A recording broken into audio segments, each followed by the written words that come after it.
Something I've always found interesting are game over screens. And since it's Halloween time, I figured this would be a good time to talk about them. This video contains some of the game over screens that had an impact on me. A few have particularly sad music I really enjoy, while others just struck a chord with me for whatever reason.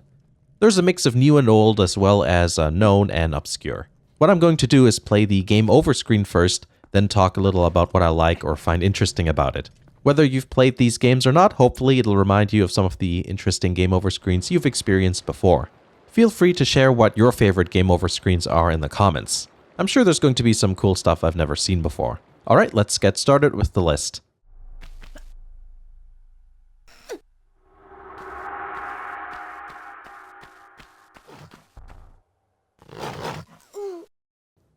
Tomb Raider. This one's interesting because this is the first game over screen I remember well. I found it a bit unsettling. All that happens is that Lara dies, but there's no music or anything like that. Just the environmental noises and perhaps footsteps of whatever creature killed you. As a kid, I was thinking how much of an adventure everything was, solving puzzles and tombs, untouched by humans for centuries. But then suddenly you die unceremoniously, and it's over. And it's like the world within the game doesn't care. I was only 6 or 7 years old at the time, which was probably one of the reasons that it had such an effect on me. Plus it was one of the first 3D games I've ever played.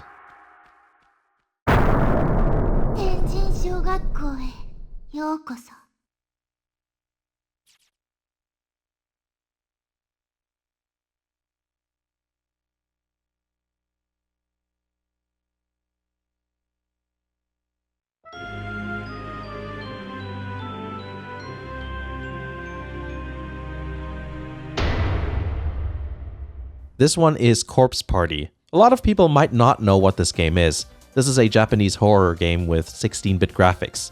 The story is about a group of people becoming trapped in an old school that was supposed to be demolished decades ago. It's terribly haunted and things look rather hopeless for the group. There's a lot of bad ends and the horror can be slightly explicit, but often the game relies on sound and music for creepiness. What really sets this game over screen apart is the song, or I guess it's a jingle because it's really short. The way it resolves is really interesting. It fools you into thinking that it'll end on a major chord, but then goes minor again. I think that's called a deceptive cadence, if I'm not mistaken. Someone who knows can correct me if I'm wrong. Definitely not something you hear often in game over screens, at least not from what I can see.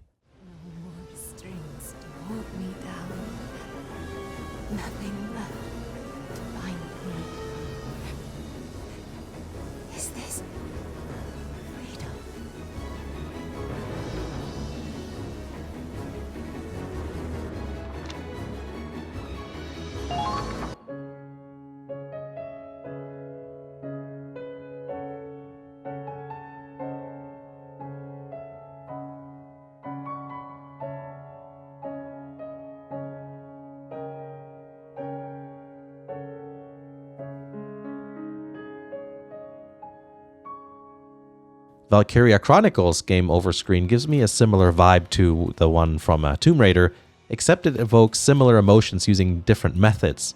In this case, it's the lone piano combined with the image being slowly drained of color. Oddly enough, even though I played the first Valkyria Chronicles beforehand, the piano melody reminds me of the haunted piano you can hear playing in the music room in Corpse Party.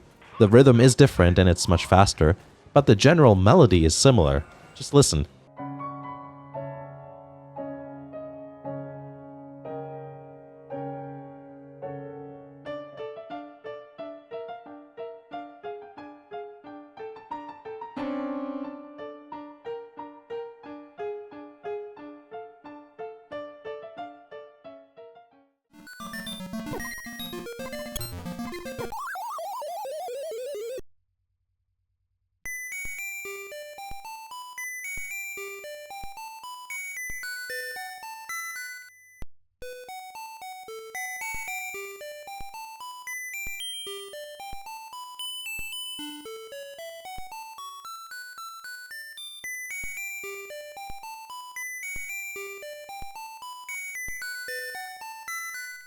And now it's a mainstream game, Link's Awakening. This one's all about the music for me. The song has this music box quality while at the same time sounding a bit like a Glockenspiel. I like 8-bit music because the actual sound is vague enough for the listener to interpret in different ways. The melody itself is really mournful, but peaceful at the same time. Even a little bit humble. It's like a sad version of an RPG town BGM. I really like it.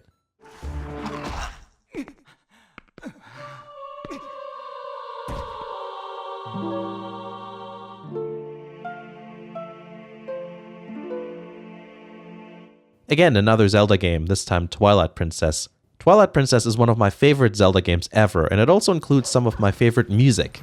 The game over music includes part of the melody from the game's Hyrule field theme. The field theme is very uplifting and beautiful in my opinion, but that part of the melody, put in a different context, not only makes it sound sad, but it even brings up a feeling of nostalgia. I think subconsciously my brain is recalling images related to that melody, mainly riding around Hyrule Field having a good time. So in a way it's like the musical equivalent of having your life flash before your eyes before death.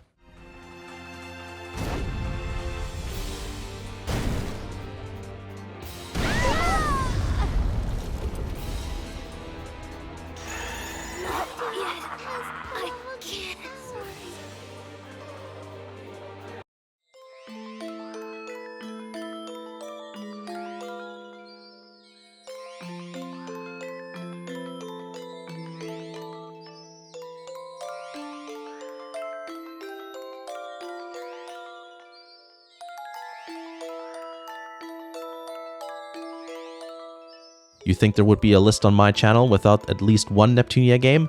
Of course not.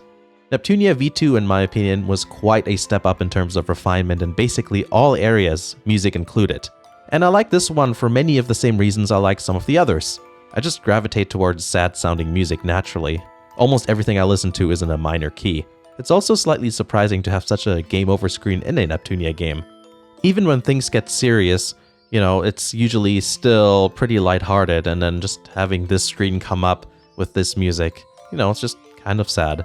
And those are some of the game over screens I found sad for whatever reason. This video is something a little bit different, but I thought it was a fun topic to discuss. Like with anything, people have different reactions to the same things. So I'm interested to hear what you thought about these game over screens, and if there are any game over screens not in the video that you found particularly sad or creepy, let me know in the comments. That's going to be it for this video. Thank you for watching, and I'll see you again in the next video.